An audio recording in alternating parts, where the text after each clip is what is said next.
মনিয়াপা, আপনারা মানে আমরা 1 মাসের কম, মানে এদেরকে শিশুর চেয়েও কম বলা যেতে পারে রাজনৈতিক দলের বয়স হিসাবে।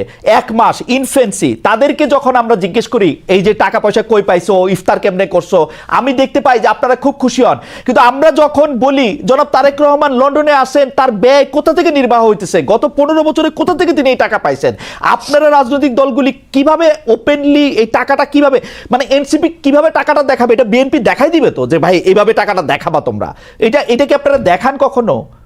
কখনো কি আমরা এই কথা কইতে পারি যে গত 15 বছরে আপনি এটা দলটা কিভাবে চালাইছেন, আমরা কি এটা কইতে পারি? আপনি খুব ভালো প্রশ্ন করেছেন। আমি আপনার প্রশ্নের উত্তর দেওয়ার আগে আমি একটুখানি বলতে চাই, তাসনুবা যে কথাটা বললেন এতক্ষণ, প্রথম আলো রিপোর্ট নিয়ে কথা বললেন, বিএনপির বয়সটাও বললেন 47 বছর।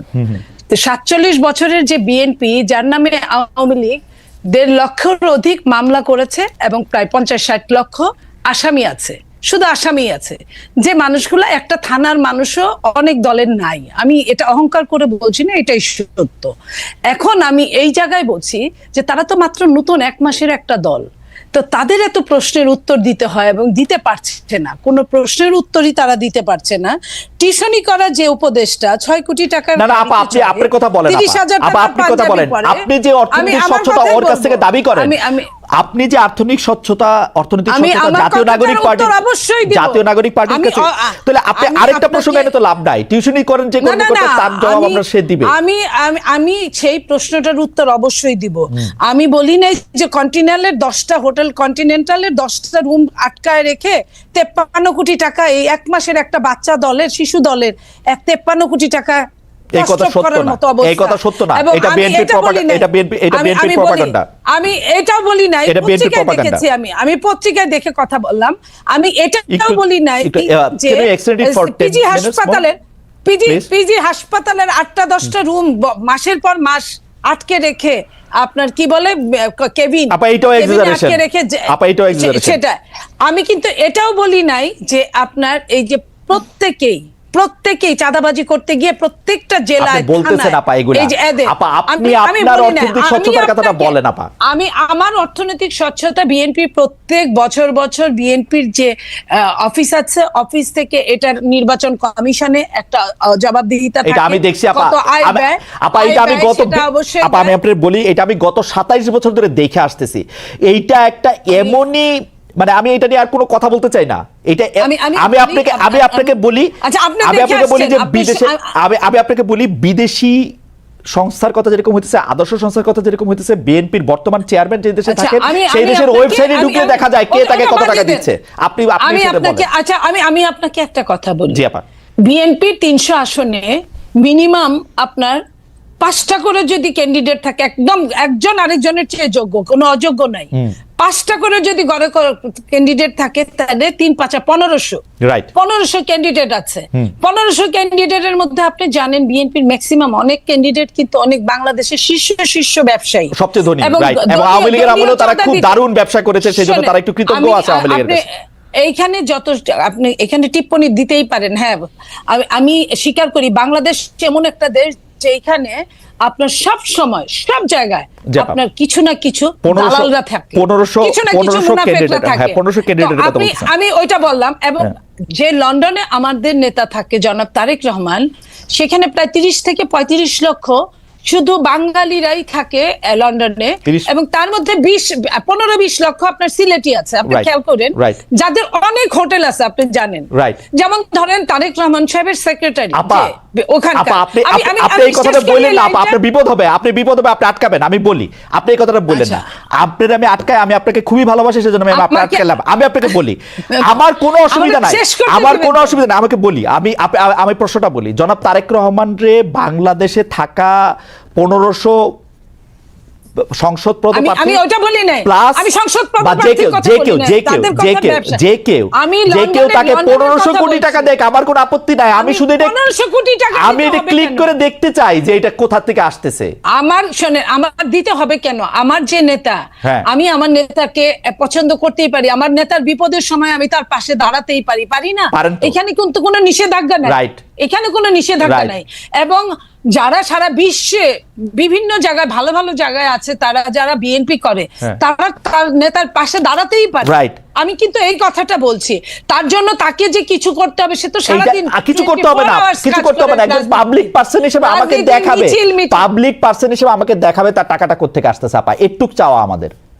এটা আপনারা এক কাজ করেন, আপনারা সাংবাদিক, আপনারা আপনার মনে কি কখনো এই প্রশ্ন এসেছে? আমি যখন 1 মাস বয়সী, 1 মাস বয়সে কোথায় পাবো তারেক সাহেবকে জিজ্ঞেস করার জন্য? আপনাদের ছাড়া কারে পাবো জিজ্ঞেস করতে? আপনাদের সঙ্গে তো তার ভার্চুয়াল মিটিং হচ্ছে, আপনাদের সঙ্গে হয়তো হবে সামনে, অনেকের সাথেই হয়, তো আপনারা ওইখানেই জিজ্ঞেস করেন উনাকে। আপনারা জিজ্ঞেস করতেই পারেন আপনার ভার্চুয়াল কাছে মিটিং এ কি মনে হয়? সাংবাদিকদের সঙ্গে যেদিন আপা আমি প্রশ্নটা একটু অন্যভাবে করি। আপনার কাছে কি জি। মনে হয় যে বিএনপি যেভাবে অর্থনৈতিকভাবে চাঁদা বলি, টাকা বলি, যেটা যেভাবে হ্যান্ডেল করে বা মানুষের টাকা, এটা কি আসলে স্বচ্ছ? মানে দিস ইজ দ্য আইডিয়াল, এটাই করা উচিত এনসিপি। আমি আপনাকে একটা কথা বলি, বাংলাদেশের যে সিস্টেম রাজনীতিবিদদের জন্য, রাজনীতির, আমি সত্যিকার মন থেকে বলছি আপনাকে, সেই সিস্টেম কোনোটাই ভালো নয়। যে বলেন না, পকেটের সংখ্যা যত বাড়ে পকেট মারের সংখ্যাও ততই বাড়ে। Absolutely. তো ওই পকেট মারের সংখ্যা বাড়াটা নেগেটিভ রাজনীতি, নেগেটিভ প্রতিযোগিতা, নেগেটিভ প্রশাসনিক কার্যক্রম, নেগেটিভ সবকিছু, এগুলা কিন্তু বাংলাদেশে কোনো তুলনাহীন হতেই আছে। তো সেই জায়গায় আপনারা পজিটিভের জন্ম দেন, পজিটিভের জবাবদিহিতা, ট্রান্সপারেন্সির জন্ম দেন। সেইখানে প্রত্যেকেই, আপনি যে বলছেন যে চমৎকার একটি কথা ডক্টর জাবিন বলছিল যে আমরা কিন্তু আন্দোলনে কে আগে ছিলাম, কার কত কৃতিত্ব সেটার ভাগ নিতেছি, এই নতুন বন্দোবস্ত করার ভাগ নিব না। আমরা একটু দেখাবো না যে 2025 থেকে বিএনপির টাকা হইলো এই।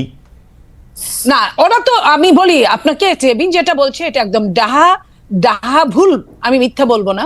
ভুল এই জন্যই যে আপনার জেবিনরা কি বলছে, বাংলাদেশকে একটা সুন্দর স্বপ্ন দেখাইছে, বাংলাদেশের সব প্যারেন্টসদেরকে, বাবা মাদের, তারা একদম আলাদা বাংলাদেশ করবে। আলাদা বাংলাদেশ কে আমি অধম, তুমি তারও চেয়ে অধমতর, অধিকতর অধমতম হইবে না, এটা তো না। এটা কবি কি বলেছে? আমরা আওয়ামী লীগ প্রসঙ্গে আছি, আমরা একদম শেষ পর্যায়ে। আমার হাইপোথিসিস মার্কা প্রশ্নটা একটু শুনেন। বিএনপি যে 15 বছর ব্যর্থ হয়েছে, এর কারণ হচ্ছে আমরা কেউ বিএনপির পাশে যাই নাই, আর ওরা যে ব্যর্থ হইতেছে এই দায়ও ওদের না, আমরা কেউ ওদেরকে সাহায্য করতেছি না কিন্তু আসলে। না, ওদেরকে যারা সাহায্য অবশ্যই করছে, আপনার অরিজিনাল মাস্টারমাইন্ড ওদের সাথেই আছে। আচ্ছা ঠিক আছে, আওয়ামী লীগ প্রসঙ্গে একটু বলেন, পরিচালিত করছে। আওয়ামী লীগ প্রসঙ্গে একটু বলেন আপা, আপনারা কি আসলে আওয়ামী লীগের, মানে আপনারা যত গালি আওয়ামী লীগ শাসনামলে দিতেন, এখন গালি একটু কমে গেছে মনে হয়? আপনাদের সাথে কি কোনো আমি একটা জিনিস বলি শোনেন, যে মানুষটা চোখের সামনেই নাই, যে মানুষটার সবকিছু নিয়ে পালিয়েছে, যে মানুষটাকে ধরতে পারছে না, যাও ধরার কথা সেটা সরকার ধরছে না, যে মানুষটা আমার সামনে নাই। আজকে কথা কি ছিল, আমার সঙ্গে জেবিনের টকশো করার কথা ছিল না, আমার সাথে আওয়ামী লীগের একজন হয় পতিত নেতা, এমপি বা মন্ত্রী, এদের সঙ্গে করার কথা ছিল। সো যে মানুষটাই নাই, তার নিয়ে আকাইমা খালি মানে গিবত করাটা, এটা গিবতের পর্যায়ে পড়ে। আর বিচারটা আমাদের চেয়ে, বিএনপির চেয়ে পুর খাওয়া, এই 15.5 বছর কত যে পুকুর পারে, ঘাটে ঘাটে, আপনার কি ডুবার নিচে, হঠাৎ করে আওয়ামী লীগের প্রতি আপনাদের একটু ভালোবাসা বাড়ছে কিনা মনে আপা, সেটা বলেন। শোনেন, যে কোনো বিদেশে আছে, দেশে আসতে না, আমি ওটা বলছি না। ওরকম কোনো কষ্ট, আমরা বিএনপি হলো এরকম একটা দল, উদারনৈতিক দল। বিএনপি হলো এরকম একটা দল, যে দলটা এরকম, যে একটা বাঘ 10টা মানুষ খেয়ে ফেলছে, তারপরে বাঘটা গুলি খায়, আহত হয়ে কাতরাচ্ছে, বাঘটার কাছে হয়তো 1 গ্লাস পানি নিয়ে গেল। এটা কিন্তু সৃষ্টিকর্তা এই বিধানটা দিয়ে দিয়েছে। তার মানে এই না যে বাঘের বিচার হবে না, এটা চায় না, এটা অবশ্যই চায়। কিন্তু বাঘটাকে, যেটা আমি আপনাকে লাস্ট বলি, যে ফাঁসি দণ্ডে আসামি, ফাঁসির যে আসামি, তাকেও কিন্তু মৃত্যুর আগে চেক করা হয় সে সুস্থ কিনা। সে যদি অসুস্থ হয়, তার কিন্তু ফাঁসি হয় না। আমি ওই কথাটাই বলছি। আমি অবশ্যই আওয়ামী লীগের বিচার আমাদের চেয়ে বেশি কেউ চাইতে পারে, এটা আমি বিশ্বাস করি। মনে আপনাকে ধন্যবাদ।